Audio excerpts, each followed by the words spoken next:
Welcome back to BCN news. Annamayya జిల్లా రాయచోటి నియోజకవర్గంలో వైసీపీకి గట్టి ఎదురుదెబ్బ తగిలింది. లక్కిరెడ్డిపల్లె మండల జడ్పీటీసీ రమాదేవి, మాజీ ఎంపీపీ అంబాబత్తిన రెడ్డయ్య ఆధ్వర్యంలో సుమారు 150 మంది వైసీపీ శ్రేణులు మంత్రి మండిపల్లి రాంప్రసాద్ రెడ్డి సమక్షంలో టీడీపీలో చేరారు. వీరందరికీ మంత్రి రాంప్రసాద్ రెడ్డి టీడీపీ కండువాలు కప్పి పార్టీలోకి ఆహ్వానించారు. ఈ సందర్భంగా ఆయన మాట్లాడుతూ రాయచోటి నియోజకవర్గాన్ని టీడీపీ కంచుకోటగా చేస్తామని, రానున్న స్థానిక సంస్థల ఎన్నికల్లో వేరే పార్టీ జెండా ఎగురనీయకుండా ఒక్క టీడీపీ జెండానే ఎగిరేలా కార్యకర్తలు పనిచేయాలని పిలుపునిచ్చారు. పాత కొత్త తేడా లేకుండా ప్రతి ఒక్క కార్యకర్త టీడీపీ బలోపేతం కోసం పనిచేయాలని అన్నారు. లక్కిరెడ్డిపల్లి మండలం మాజీ జడ్పీటీసీ రెడ్డయ్య గారి నాయకత్వంలో వైసీపీ పార్టీ నుంచి సుమారుగా 100 కుటుంబాలు, అలాగే వాళ్ళ అనుచరులు, మండల వ్యాప్తంగా ఉన్న శ్రేయోభిలాషులు తెలుగుదేశం పార్టీ కండువా కప్పుకోవడం జరిగింది. ఈ 2 సంవత్సరాల్లో రాష్ట్ర వ్యాప్తంగా గౌరవ ముఖ్యమంత్రి చంద్రబాబు నాయుడు గారు, అలాగే మన యువ నాయకులు లోకేష్ గారి సారథ్యంలో ఎన్నో అభివృద్ధి సంక్షేమ కార్యక్రమాలు చేపట్టడం జరిగింది. మన రాయచోటి నియోజకవర్గ విషయానికి వస్తే ఎంతో వెనుకబడిన ప్రాంతం. ఈ ప్రాంతాన్ని అన్ని విధాలు అభివృద్ధి చేసుకోవాలనే తపనలో ఉన్న ప్రతి ఒక్క నాయకుడు అపన్న హస్తం ఇస్తా ఉన్నారు. దానిలో భాగంగానే గత 20 నెలలుగా వైసీపీ పార్టీ నుంచి ఎందరో నాయకులు తెలుగుదేశం పార్టీ తీర్థం పుచ్చుకోవడం జరిగింది. ఈ వెనుకబడి నియోజకవర్గంలో ప్రతి ఒక్క నాయకుని కల ఈ ప్రాంతంలో ఉన్న ప్రజలకు తాగునీళ్లు, సాగునీళ్లు అందించాలనే ఉద్దేశంలో ఉండడానికే ఈ యొక్క చేరికలు జరుగుతూ ఉన్నాయి. 175 నియోజకవర్గాల్లో ఎక్కువ నీటి సమస్య ఉన్న నియోజకవర్గం రాయచోటి. అలాంటి నియోజకవర్గానికి ఈ ప్రభుత్వంలో సుమారుగా 500 కోట్ల రూపాయలతో జల్ జీవన్ మిషన్ కింద 6 మండలాలకు నీళ్లు తీసుకొని రావడం జరిగింది. సాగునీరు కోసం వెలిగిల్లో, అలాగే శ్రీనివాసపురం రిజర్వాయర్ ను కూడా మరమ్మతులు చేసి సుమారుగా 50,000 ఎకరాల ఆయకట్టుకు నీరు అందించే విధంగా ఇప్పుడు ప్రణాళికాబద్ధంగా ముందుకెళ్తా ఉన్నాం. రైతులకు, ఇక్కడున్న ప్రతి ఒక్కరికి అందుబాటులో ఉంటూ తెలుగుదేశం పార్టీ సైనికుల్లాగా ప్రతి ఒక్క కార్యకర్త, ప్రతి ఒక్క నాయకుడు అన్ని గ్రామాల్లో పనిచేయడానికి కారణం అక్కడ మా నాయకత్వం ఇస్తున్న భరోసా. తెలుగుదేశం పార్టీ రాయచోటిని కూడా ఒక కంచుకోటగా ఏర్పాటు చేసుకోవాలనే లక్ష్యంతో ముందుకెళ్తా ఉన్నాం. గత ఎన్నికల్లో ఏ గ్రామాల్లో పార్టీ వీక్ గా ఉందో, ఏ బూత్ లో తెలుగుదేశం పార్టీ రాణించలేదో ఆ బూతుల్లో, ఆ గ్రామాల్లో తప్పకుండా రేపు స్థానిక సంస్థల్లో ఖచ్చితంగా విజయడంకా మోగించాలనే లక్ష్యంతోనే ఈ చేరికలు జరుగుతూ ఉన్నాయి. ఈరోజు బీసీ వర్గానికి చెందిన రెడ్డయ్య గారు తెలుగుదేశం పార్టీలో చేరడం వల్ల ఈ మండలంలో అన్ని గ్రామాల్లో ఉన్న బీసీ సోదరులంతా తప్పకుండా తెలుగుదేశం పార్టీనే న్యాయం చేస్తుందనే ఒక లక్ష్యంతో ఉన్నారు. కాబట్టి ఇలాంటి చేరికలు సంభవిస్తున్నాయి. తప్పకుండా మండల నాయకత్వానికి నేను ఒకటే చెప్తున్నా, ప్రతి గ్రామంలో కొత్త పాత అనుకోకుండా పైన మన నాయకుడు చేస్తున్న అభివృద్ధి కార్యక్రమాలే మనకు శ్రీరామ రక్ష. కాబట్టి తప్పకుండా మనమంతరం అదే బాటలో ముందుకు వెళ్ళాలి. రేపు రాబోయే ఎన్నికల్లో కూడా, స్థానిక సంస్థల ఎన్నికల్లో కూడా ఏ ఒక్క వార్డులో కూడా వేరే పార్టీ జెండా ఎగరకూడదు. మన లక్ష్యం ఒకటే. ఇన్ని అభివృద్ధిని, సంక్షేమ కార్యక్రమాలు చేపట్టిన మన నాయకుడికి మనం ఇచ్చే గౌరవం స్థానిక సంస్థ ఎన్నికల్లో రాయచోటి నియోజకవర్గంలో అన్ని స్థానాలు గెలిపించుకొని వారి చేతిలో పెట్టడం లక్ష్యంగా పనిచేయవచ్చు. గుంటూరులో జరిగిన మహిళా వివస్త్ర ఘటనపై మాజీ మంత్రి అంబటి రాంబాబు సంచలన ఆరోపణలు చేశారు.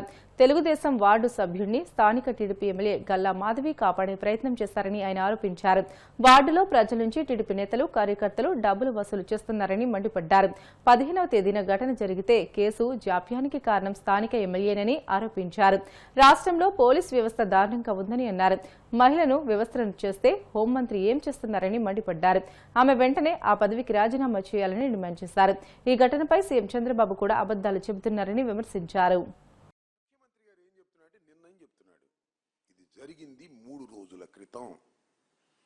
15వ తారీఖు సాయంత్రం 8:30 గంటల ప్రాంతంలో జరిగితే నారా చంద్రబాబు నాయుడు గారు ప్రపంచానికి నిన్న జరిగిందని చెప్తున్నాడు.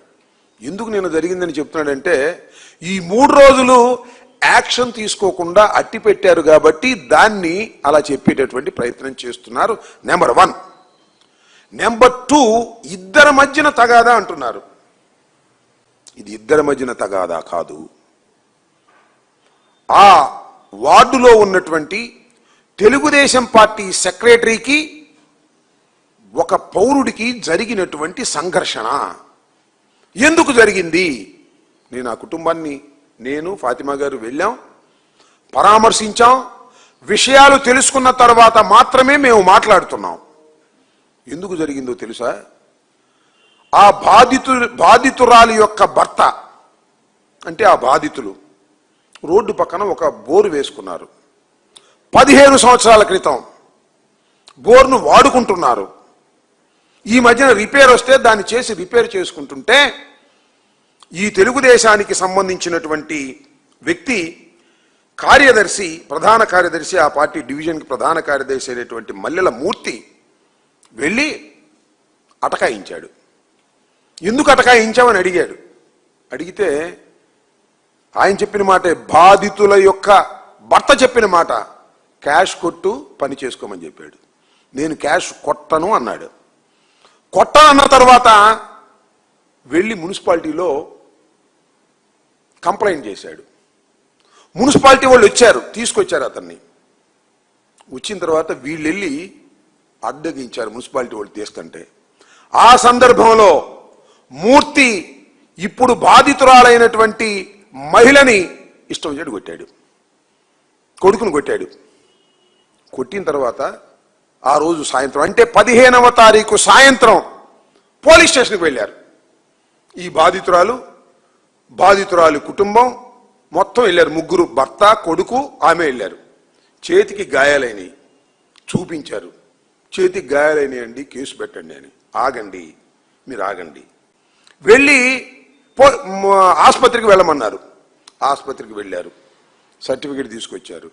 కేసు రిజిస్టర్ చేయండి అన్నారు. ఆగండి అన్నారు. చెయ్యలేదు. ఎందుకు చేయలేదు చెప్పాలి, నారా చంద్రబాబు నాయుడు గారు చెప్పాలి. చేయలేదు, పో. తర్వాత ఏం చేశారండి పాపం ఆ భర్త ఏం చేశాడంటే, సరే ఇంటికి వెళ్ళండి మీరు, నేను పోలీస్ స్టేషన్లో ఉంటాను, పోలీసులు ఇంకా రాలేదని ఆ భార్యని, కూతుర్ని ఇంటికి పంపించాడు. అప్పుడు వచ్చాడు మూర్తి మళ్ళా ఒక అవతారంతో, కొంతమందిని వెంట పెట్టుకొచ్చాడు. దానిలో ట్రాన్స్జెండర్స్ ఉన్నారు. తీసుకొచ్చి భర్త పోలీస్ స్టేషన్లో ఉండగా, పోలీస్ స్టేషన్లో కేసు రిజిస్టర్ చేయమని భర్త అక్కడ కూర్చుని ఉండగా, ఎరా పోలీస్ స్టేషన్లో కేసు పెడతావా? నేను తెలుగుదేశం వాడిని, నువ్వు పోలీస్ స్టేషన్లో కేసు పెడితే కేసు రిజిస్టర్ చేస్తారా? చూస్తా అని ఆ ట్రాన్స్జెండర్స్ సహాయంతో 9 మంది ఆమె మీద దాడి చేశారు. విచ్చలవిడిగా కొట్టారు. కొట్టారు, పో. బట్టలు తీసేశారు. టోటల్గా వివస్త్రం చేశారు. అవన్నీ చూపించకూడదు, నేను చూపించను. సోషల్ మీడియాలో భయంకరంగా వస్తున్నాయి, వైరల్ అవుతున్నాయి. విచ్చలవిడిగా బట్టలు ఊడదీసి నడి రోడ్డు మీద కూర్చోబెట్టారు. ఇప్పుడు మహాభారతంలో విన్నాం, వివస్త్రం చేశారు. అది కూడా పూర్తిగా కృష్ణుడు వచ్చి అడ్డుకున్నాడు. కానీ ఇక్కడ ఎవరు అడ్డుకోరా? కొడుకు అడ్డుకుంటే కొడుకు లాగేశారు, కొడుకును కొట్టారు, ఆమెను కొట్టారు. ఏం చేయాలి? ఇది ఏం జరుగుతుంది రాష్ట్రంలో? చంద్రబాబు నాయుడు గారు చెప్తున్నాడు, హామీ ఇస్తున్నాడు, మళ్ళా హామీ ఇస్తున్నాడంట. విశాఖ జిల్లాలో మాదక ద్రవ్యాల అక్రమ రవాణా వినియోగాన్ని పూర్తి స్థాయిలో అరికట్టేందుకు అన్ని శాఖలు సమన్వయంతో పనిచేయాలని జిల్లా కలెక్టర్ అభిషేక్ కిషోర్ అధికారులను ఆదేశించారు. గంజాయి రవాణా మార్గాలపై నిఘాను పెంచడంతో పాటు విద్యార్థులు, యువత డ్రగ్స్ కు బానిసలు కాకుండా విస్తృత అవగాహన కార్యక్రమాలు నిర్వహించాలని సూచించారు. విశాఖ కలెక్టరేట్ మీటింగ్ హాల్లో నిర్వహించిన జిల్లా స్థాయి నార్కో కోఆర్డినేషన్ సెంటర్ కమిటీ సమావేశంలో మాదక ద్రవ్యాల నియంత్రణ చర్యలపై కలెక్టర్ సమీక్షించారు. ఒడిశా నుంచి విజయనగరం సరిహద్దుల మీదుగా జిల్లాలోకి గంజాయి తరలించే మార్గాలపై ప్రత్యేక దృష్టి సారించాలని, రైల్వే స్టేషన్లు, బస్ స్టేషన్లు, చెక్పోస్టులు, ఇతర రవాణా మార్గాల్లో పోలీసులు, జీఆర్పీ, ఆర్పీఎఫ్, ఆర్టీసీ శాఖలు సమన్వయంతో సంయుక్త తనిఖీలు నిర్వహించాలని సూచించారు. వార్తలు ముగించే ముందు ముఖ్యాంశాలు మరొకసారి. చిత్తశుద్దితో విధులు నిర్వర్తించి ప్రజామన్నలను పొందిన ఎస్ఐ చీకట్ల రమేష్ బాబు అభినందనీయులు. పదవీ విరమణ అభినందన సభలో శాసన మండలి చైర్మన్ మోషన్ రాజు.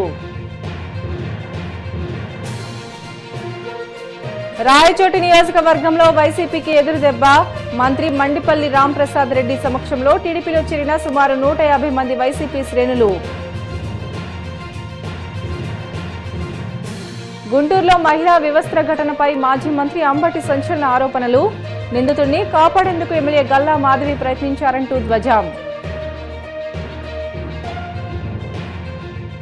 విశాఖ కలెక్టరేట్ లో జిల్లా స్థాయి నార్కో కోఆర్డినేషన్ సెంటర్ కమిటీ సమావేశం. మాదక ద్రవ్యాల నియంత్రణ చర్యలపై సమీక్షించిన కలెక్టర్ అభిషిక్ కిషోర్. ఇవి ఇప్పటి వరకు బులెటిన్లోని అప్డేట్స్. మరిన్ని వార్తల కోసం BCN digital YouTube channel, Facebook పేజీని ఫాలో అవ్వండి. Please do subscribe.